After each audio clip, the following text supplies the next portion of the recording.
Apa hukumnya berbicara dan bersalam-salaman waktu khotib sedang khutbah Jumat?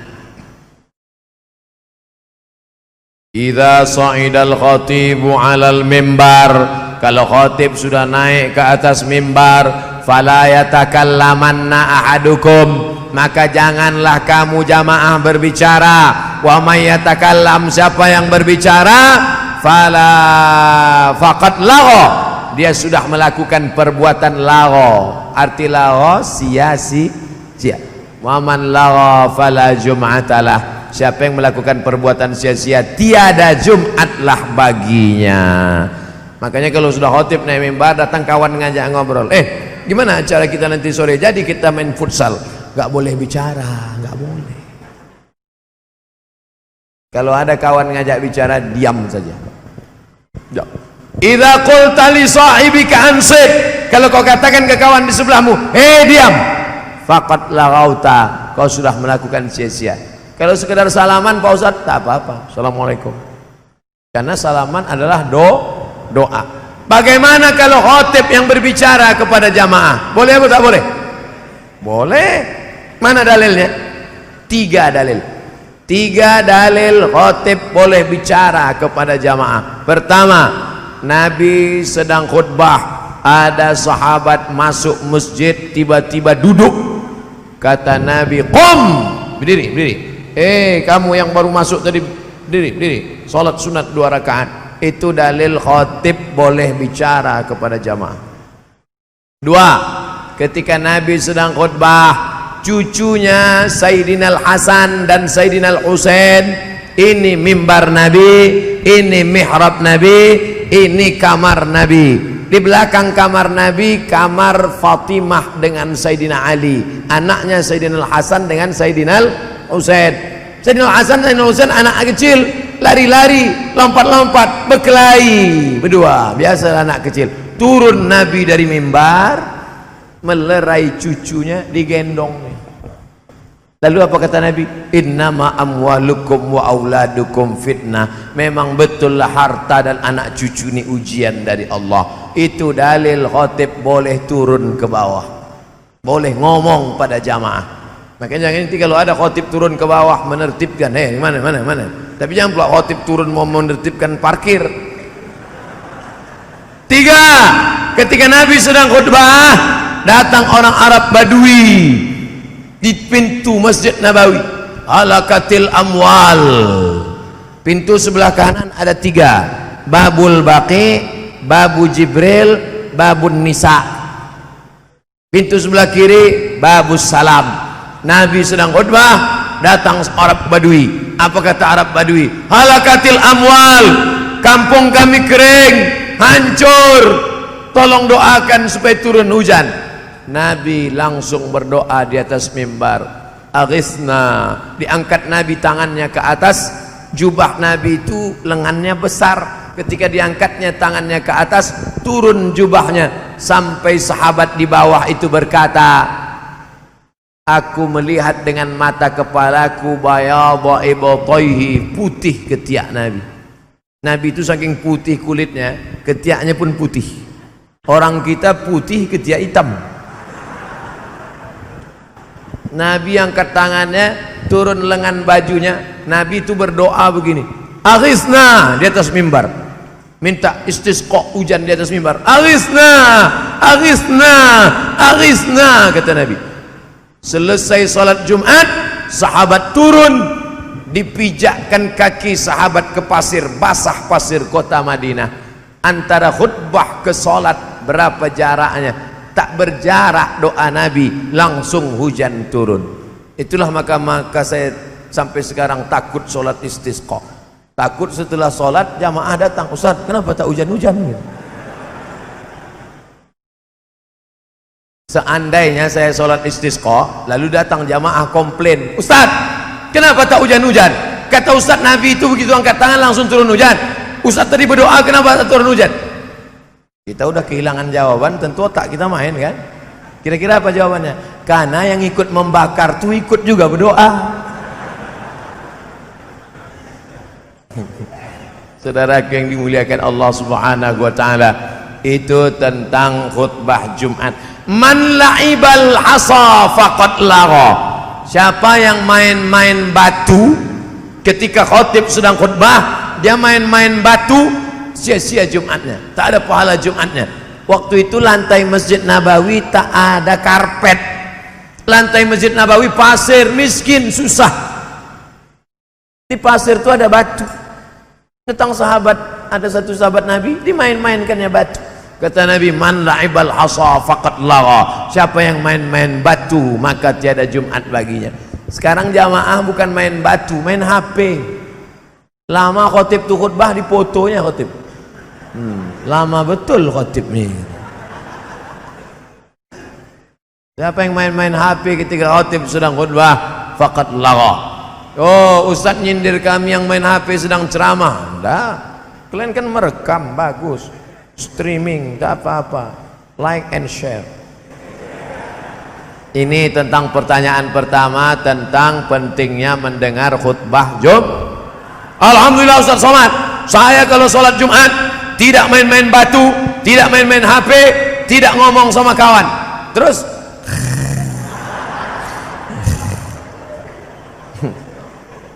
ini lebih parah lagi, karena tujuan sholat Jumat adalah mendengar khutbah Jumat. Perempuan kenapa tak sholat Jumat? Kenapa tak wajib perempuan sholat Jumat?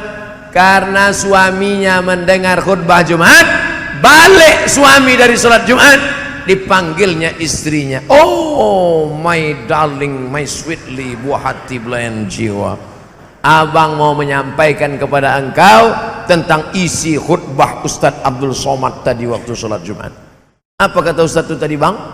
Kata Ustadz Somad, takutlah engkau kepada Allah, karena surga terletak di bawah tapak kaki laki. Dia tak tahu istrinya tadi streaming mendengarkan khutbah. Perasaan tadi tak ada Ustadz ngomong gitu bang. Sebetulnya abang tambah aja sedikit.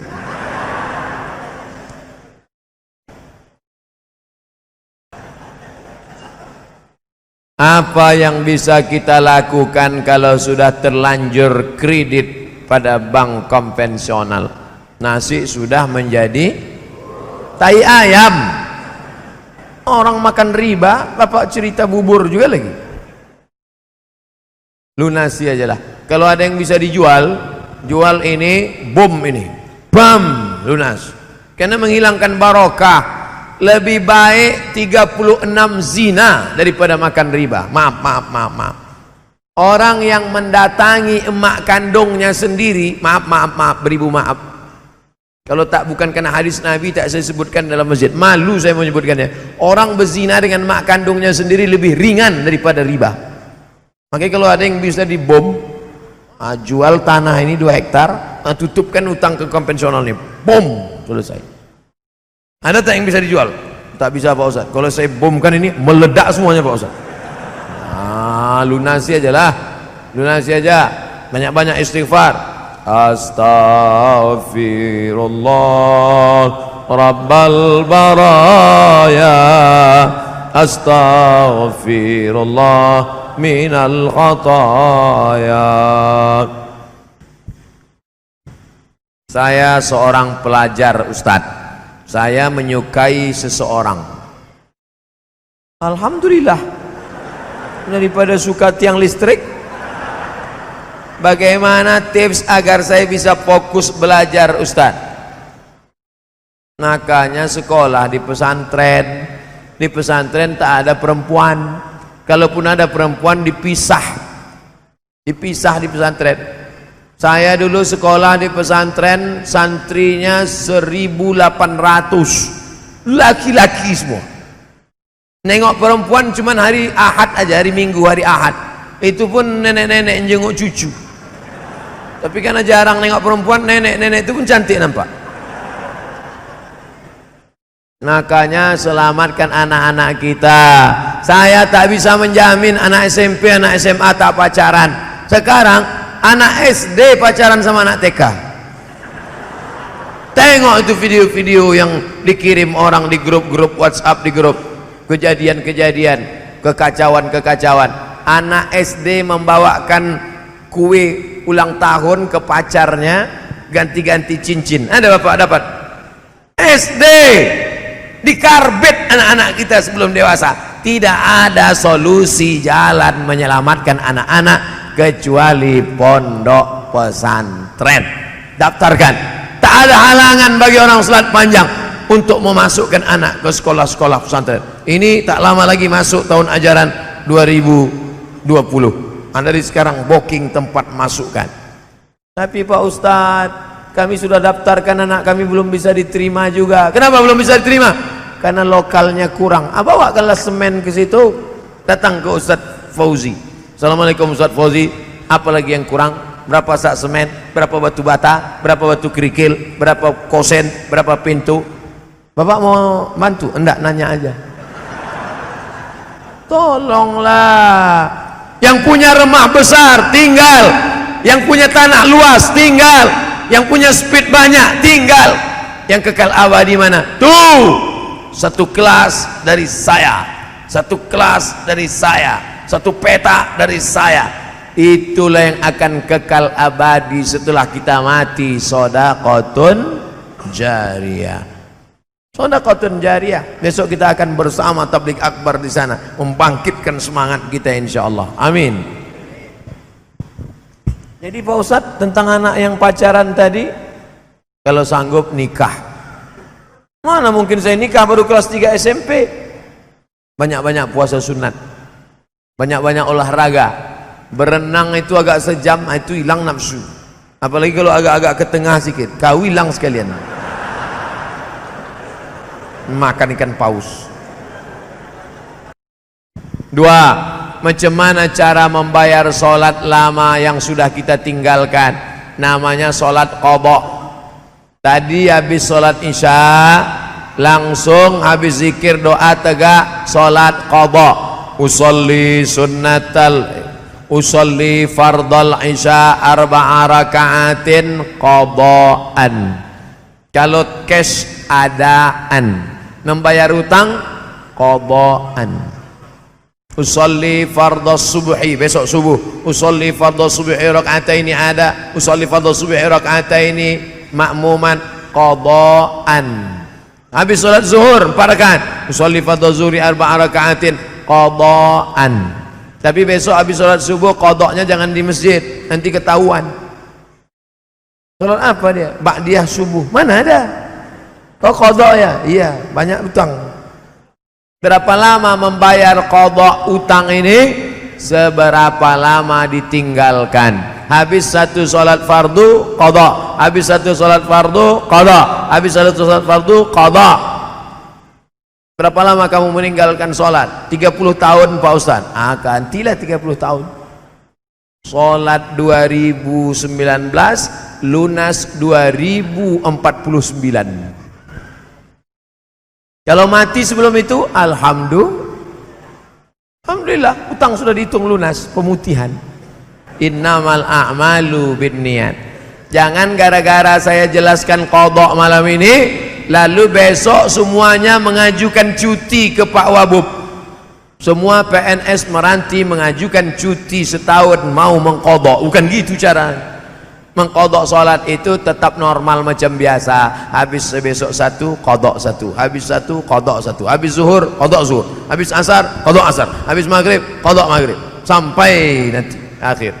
Kalau segan di masjid, balik ke rumah. Mudah-mudahan bernilai amal lah pengajian kita malam ini insyaallah. Amin ya rabbal alamin. Pengajian 60 menit, tanya jawab 30 menit, 1 jam setengah kita bersama.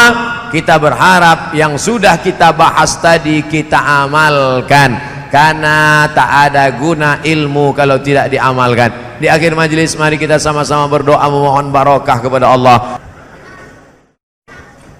Saya mau tanya Ustaz, kalau kita dapat asuransi kematian, macam accident itu kan dapat asuransi, boleh tak kita hajikan bapak kita yang accident itu? Dia dapat asuransi, duit asuransinya sendiri kita bayarkan untuk hajinya, boleh apa tidak Pak Ustaz? Hukum asuransi ada 2. Kata Syekh Ali Jum'ah mufti Mesir, pertama kata dia asuransi ini hukumnya haram karena macam judi. Ada orang yang sudah bayar tiap tahun tak mati-mati, tak dapat. Ada baru bayar hari ini, besok batuk mati, langsung dapat. Macam judi, maka duitnya haram. Kata pendapat pertama. Kata pendapat yang kedua halal, karena dalam asuransi itu ada tolong menolong, wa ta'awanu 'alal birri wat taqwa wa la ta'awanu 'alal itsmi wal udwan. Oke, saya husnuzan, mungkin saudaraku yang bertanya ini dia pakai pendapat fatwa yang kedua bahwa asuransi itu halal boleh, maka diambilnya duit asuransi almarhum tadi. Maka itu pemiliknya siapa? Pemilik duit asuransi peninggalan almarhum bukan milik almarhum, karena orang meninggal dunia tak punya harta, berpindah tangan kepada ahli waris.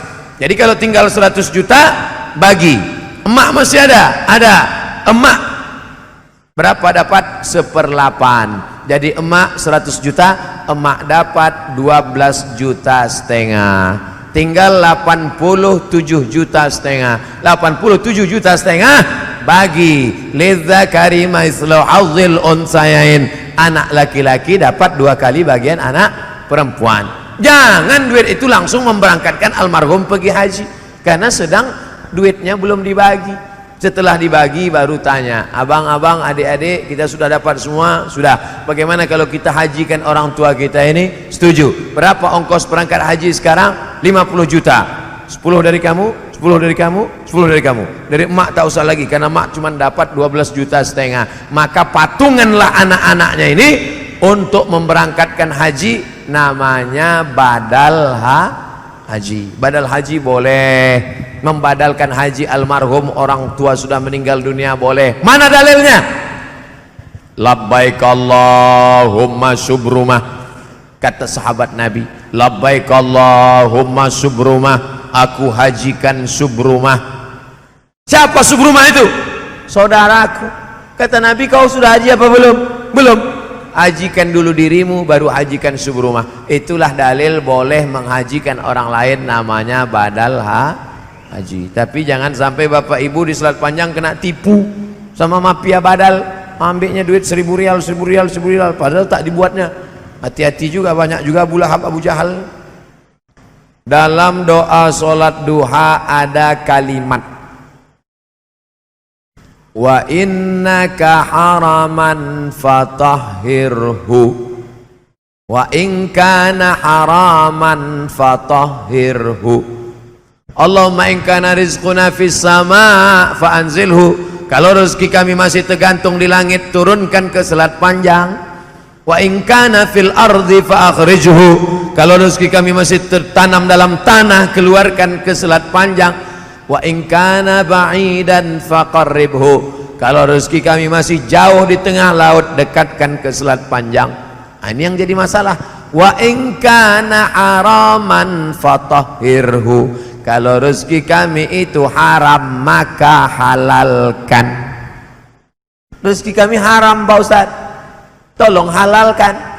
Apa maknanya? Apabila rezeki kami itu haram, maka tolong halalkan, tolong sucikan. Bapak berdagang, berniaga di pasar, apa yakin tidak terjadi di sana kelupaan, kelalaian, salah timbang, silap, khilaf, salah? Apa yakin? Mana mungkin? Pasti ada silapnya, pasti ada salahnya, tapi bukan disengaja. Jangan timbangan itu di setel 1 kilo tapi 7 on setengah, lalu berdoa, ya Allah kalau haram tolong halalkanlah. Bukan begitu maknanya. Mungkin salah, tersalah, tersilap, terkeliru. Ya Allah, rezeki kami ini mungkin tersilap, tersalah, terkeliru, tolong. Makanya jangan macam-macam dengan timbangan. Ada satu surat khusus tentang timbangan. Wailul lil mutaffifin. Celaka orang yang curang timbangan. Alladzina idza talu 'alan nas yastawfun. Kalau dia membeli dia minta penuh. Kurang itu, kurang 1 on, kurang 1 mata, penuhkan. wa idza kaluhum aw wazanuhum yukhsirun. Tapi kalau dia menimbang barang orang selalu curang.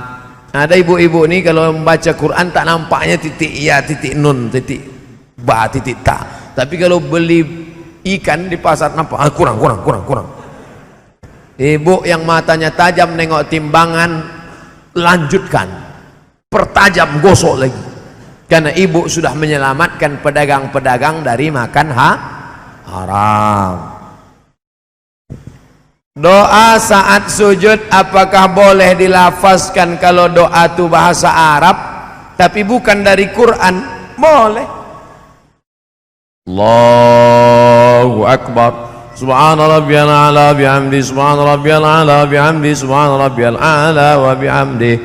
Kebetulan dia pernah di pesantren, dibuatnya doa pakai bahasa Arab. Boleh. Allahumma rzuqni zaujatan saniyatan jamilatan. Ya Allah, kasihlah aku bini kedua cantik. Itulah ibu. Makanya kalau suami berdoa jangan ibu aminkan aja. Amin, amin. Tanya dulu doa abang ini apa. Nanti amin kejadian baru tahu. Tapi kalau doanya pakai bahasa kita tak boleh. Subhana rabbiyal a'la bihamdi, subhana rabbiyal a'la bihamdi, subhana rabbiyal a'la bihamdi. Ya Allah, iko banyak bananan kami mintakan anak patamu ulun balaki nan kadua ulun babini nan ka ampe bacarai pulau. Tak boleh, batal solatnya. Subhana rabbiyal a'la bihamdi, subhana rabbiyal a'la. Ya Allah, iki wis perang-perang dino bojone rong teko piye iki. Batal solat. Asal keluar dari mulut itu selain dari bahasa Arab maka batal. Makanya orang yang latah jangan kita kejutkan. Alhamdulillahirabbil alamin. Dar, copot. Batal salat. Karena copot bukan bahasa Arab. Ar-Rahmanir Rahim. Tusno kantui gitu. Batal salat. Rusak. Makanya orang yang latah, satu cara obat latah banyak-banyak berzikir. Subhanallah walhamdulillah wa la ilaha illallah wallahu akbar wa la haula wa la quwwata illa billahil aliyyil azim. Zikir salah satu terapi menghilangkan penyakit-penyakit. Ala bidzikrillah, ketahuilah dengan banyak-banyak berzikir menyebut Allah, tatmainnul qulub, hati menjadi tenang. Ini semua ditulis nih kan tuh zikir.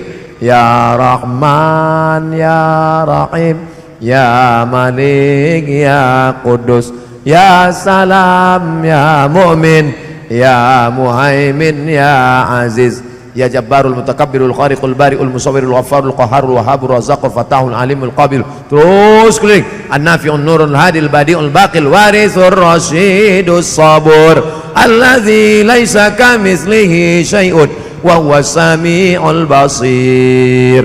Ini Asmaul Husna keliling. Yang nanti sampai anak kita bertanya, mama, cantik kaligrafi di masjid salat panjang tuh ya? Iya. Apa bacaannya mah? Jangan tanya.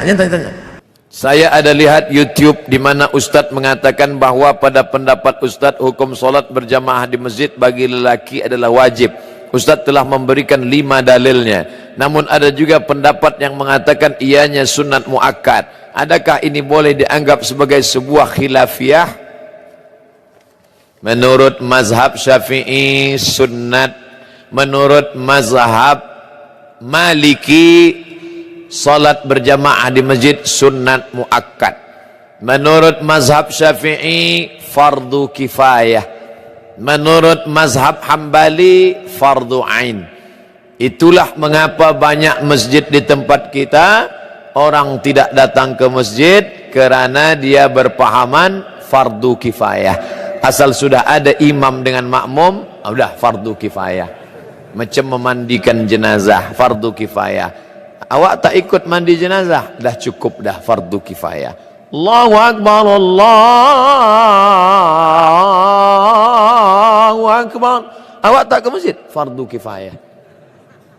Salahkah Imam Syafi'i? Tidak. Kerana masa itu masjid kecil orang banyak. maka cukuplah yang ada di dalam masjid itu saja. Sekarang terbalik, masjid besar orang tak ada. Andai Imam Syafi'i hidup sekarang, tentu ijtihad dia berubah, kerana Imam Syafi'i ada qaul qadim, ada qaul jadid. Semasa dia di Kufah, Irak, qaul qadim, pindah ke Mesir tahun 200, meninggal 204, 4 tahun, datang pendapat qaul jadid. Melihat keadaan, ini ijtihad imam, melihat keadaan sekarang umat meninggalkan masjid, perlu kita ambil pendapat yang mengatakan fardu ain, karena kalau tidak umat ini akan tinggal. Dalilnya mana? Dalil yang pertama, Nabi selepas salat memandang kepada jamaah, bertanya, asyahidun fulan, asyahidun fulan, asyahidun fulan, mana si fulan, mana si fulan, mana si fulan. Andai fardu kifayah, tentu Nabi tak bertanya, cukuplah kita sahaja, yang lain tak sembahyang pun tak apa ke masjid, fardu kifayah. Dua, Nabi mengancam, layan tahyanna, mereka yang tidak sembahyang ke masjid, layan tahyanna, berhenti, jangan lagi buat sembahyang di rumah. Kalau mereka tetap buat sembahyang di rumah, la uharriqanna alaihim buyutahum, aku akan bakar rumah mereka. Ini wa'id menurut ilmu usul fiqh. Wa'id litahdid, ancaman, litahrim, perbuatan itu haram, maka haram lawan daripada haram adalah wajib. Yang ketiga, ketika sedang perang, wa idza kunta fihim, ketika kau berada bersama mereka sedang perang, fa aqamta lahumus shalah, engkau melaksanakan salat. Dalam perang pun tetap salat berjamaah, namanya salat khauf. Imam di hadapan, makmum dua baris, baris pertama salat, baris kedua memegang tombak anak panah menjaga serangan musuh. Selepas salat baris pertama mundur ke belakang, baris kedua maju ke hadapan. Sedangkan perang pun tetap salat berjamaah, apalagi tidak perang. Dalil yang keempat, Nabi SAW didatangi oleh Abdullah bin Ummi Maktum, ya Rasulullah, izinkan aku salat di rumah, kerana ana dharir, buta, laisa li qaidun yaquduni, tak ada orang yang dapat membimbing membawa aku ke masjid. Nabi bertanya, atasma'un nida, apakah telingamu mendengar suara azan? Itu menunjukkan orang yang buta tak dapat melihat jalan. Bila dia mendengar, dia tahu di mana letak masjid, kerana telinganya tajam. Oh, di sana letak masjid. Apakah kau dengar suara azan? Ya, datanglah ke tempat itu kalau kau mampu. Maka kalau orang buta saja, Abdullah bin Ummi Maktum tua, buta, tak ada yang membimbing, tetap disuruh Nabi. Apalagi yang sehat wal afiat. Cukup satu dalil bagi orang yang mau menerima kebenaran, tapi 1001 hujah untuk menolak bagi yang bukan mencari kebenaran, tapi hidupnya mencari pembenaran. Kadang-kadang kita menghadiri majelis ilmu kuliah, ianya tidak begitu menarik. Salahkah jika saya membaca Quran ketika tuan guru berceramah? Saya berceramah, dia baca Quran di hadapan saya suruh pergi balik. Sebab menengok dia, saya tak bahagia. Dia menyepelekan saya, dia anggap saya TV rusak. Kita ni ada adab. Ulama dulu melihat saya termasuk ustaz yang tidak keras dalam masalah adab menuntut ilmu. Bila ada pelajar menoleh ke belakang, saya maafkan. Tapi jangan cuba pada Ustaz Nuruddin Marbu Al-Makki Al-Banjari. Dia ketat dalam masalah ini, kerana dia dulu belajar kepada Syekh Muhammad Yasin Al-Fadani juga begitu, kepada tuan-tuan gurunya. Sekarang ada orang, dia anggap ini, dia duduk semau. Tapi sehari ini orang sudah mau ke masjid, sudah alhamdulillah, daripada tidak. Kalau hukumnya daripada tidak, saya ni termasuk ustaz yang ustaz daripada tidak sama sekali. Tapi ada ustaz yang serius, memakai sorban, memakai jubah, maka dia harus juga iltizam dengan waktu, dengan adab-adab menuntut ilmu. Oleh sebab itu, kalau nak baca Quran, pergi baca Quran. Kalau nak mengaji.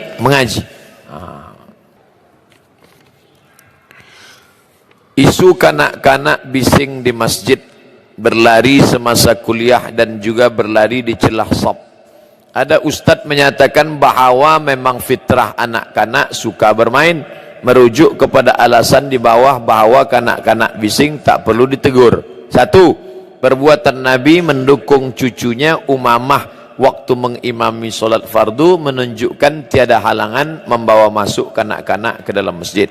Dua, sebuah hadis lain pula Rasulullah memanjangkan sujudnya kerana cucunya Hasan Husain memanjat di belakang baginda dan bermain-main di atas belakang.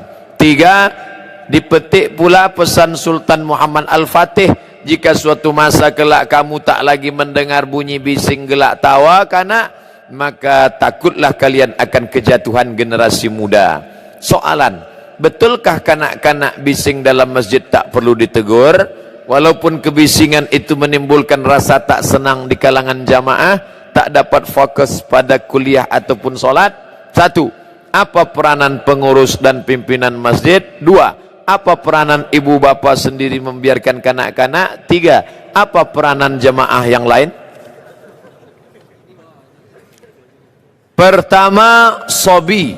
Kedua, mumayyiz. Ketiga, amrad. Sobi, anak kecil yang tak boleh ditegah. Dia belum dapat membezakan mana sayang, mana marah. Bila kita tegah dia pula berbalik. Budak sobi macam ini 1, 2, 3, 4 tahun tak boleh dibawa ke masjid. Begitu fatwa ulama Saudi Arabia. Seorang sembahyang, pakcik tua berkacamata, dia letak di bawah. Budak-budak lari-lari. Dia cemas menengok tu. Ini 1, 2, 3, 4 tak boleh bawa. Yang boleh dibawa mumayyiz. Dia belum akil baligh, tapi dia sudah boleh menerima amaran. Maka dibuatkan satu saf di belakang, satu saf. Begitu dalam fatwa Syekh Atiyah Saqar, Mufti Al-Azhar. Anak-anak yang belum akil baligh dibuat satu saf di belakang. Apakah anak kanak-kanak ini memutus saf? Kanak-kanak tidak memutus saf dengan dua syarat. Yang pertama, dia sudah berkhitan. Kerana bila belum berkhitan ada najis di ujung. Yang kedua, kanak-kanak banyak wuduknya tak sempurna.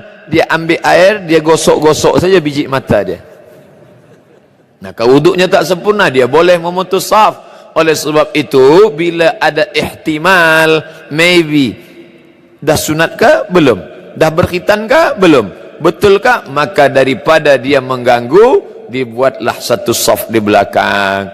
Ada satu orang dewasa. Saya masuk ke Masjid Raya Riau, ada seorang dewasa membawa kayu, rotan. Saya tanya, ini nak pukul anak-anak kah? Tidak, lantai sahaja. Dia nak tengok.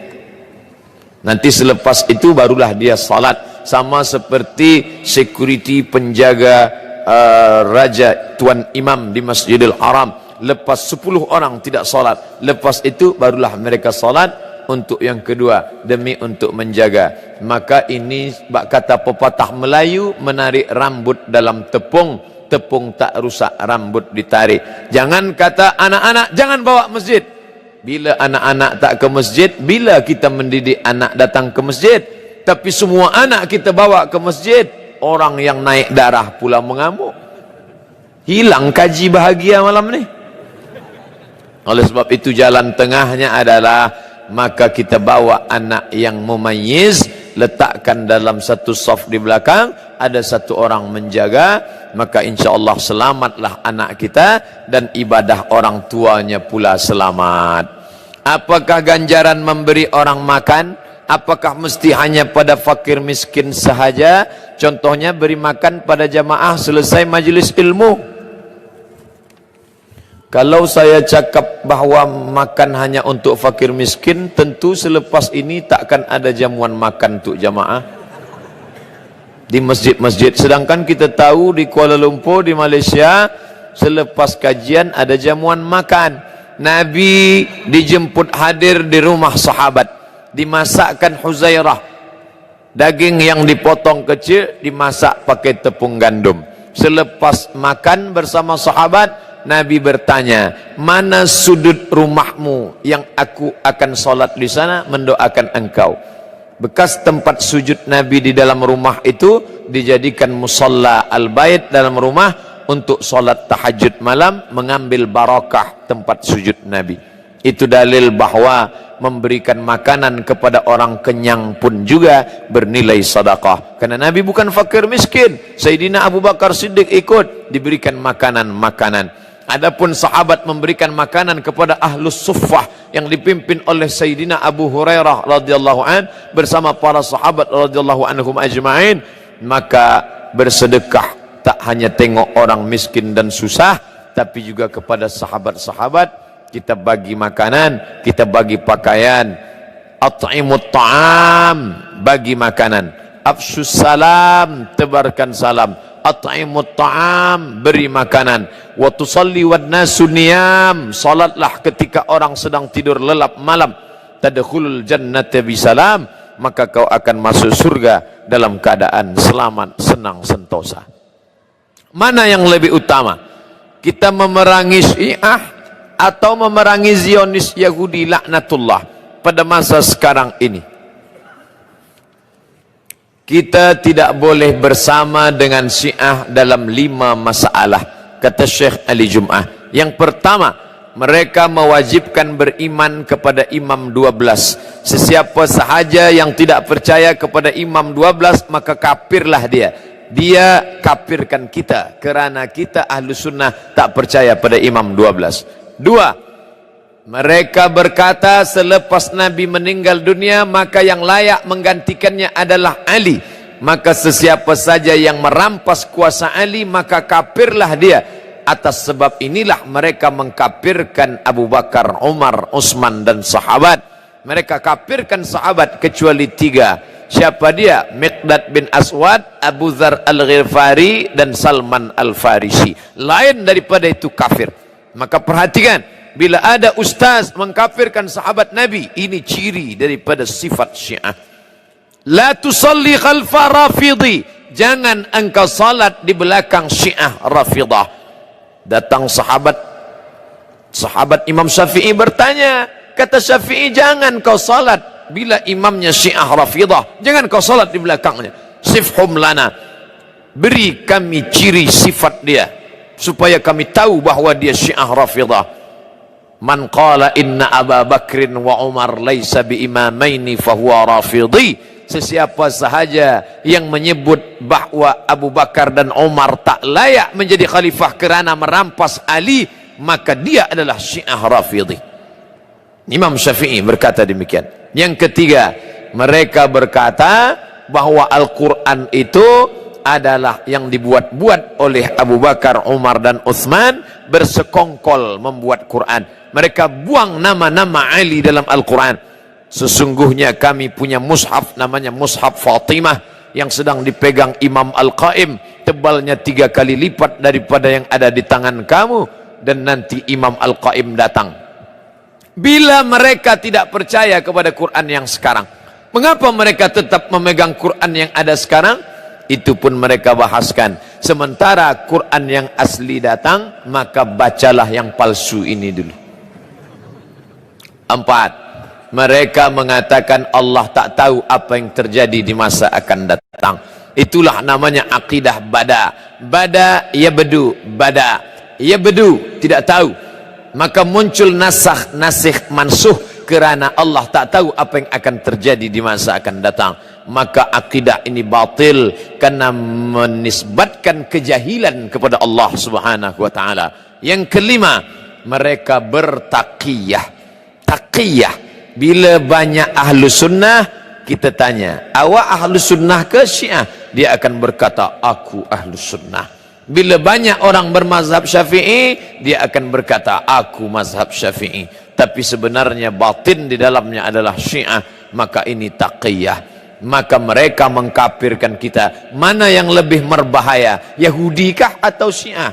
Pahami sendiri. Yahudi jelas dia Yahudi, tapi ini dalam zahirnya memusuhi, mengkafirkan, dan batinnya mengkafirkan, tapi zahirnya menampakkan diri sebagai muslim, padahal dalam hatinya halal darah kita, dia benci kita. Jangankan kita, Abu Bakar dan Umar pun dia bacakan selepas solat subuh doa laknat sonamai Quraisy. Allahumma al'an sonamai Quraisy wa taghutaihima wa jibtaihima. Laknatlah dua berhala Quraisy, Abu Bakar dan Umar. Dalam kitab mereka katakan Abu Bakar laknatullah alaih. Kalau Abu Bakar laknatullah alaih, apalagi Abdus Somad.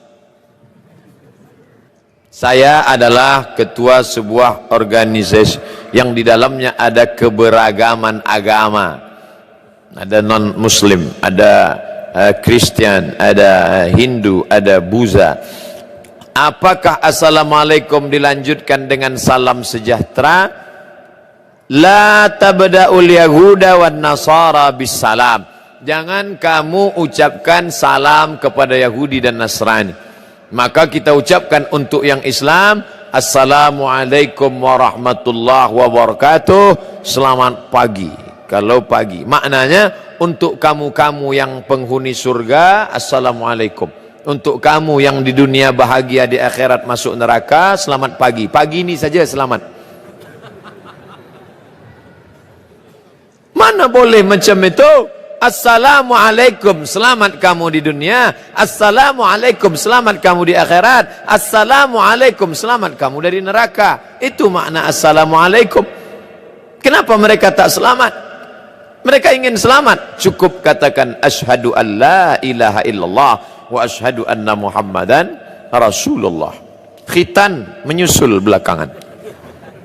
Jika Allah mengizinkan, mana yang lebih utama? Berjihad di Burma atau di Suriah atau di Palestina? Mana yang lebih dekat dahulu dan sesuai dengan kemampuan kita? Yang paling dekat adalah pergi ke Bangladesh, dari Bangladesh masuk ke Arakan untuk menyelamatkan Rohingya. Kalau lebih daripada itu, maka pergilah berjuang ke Suriah. Kalau lebih daripada itu, maka datanglah ke Palestina.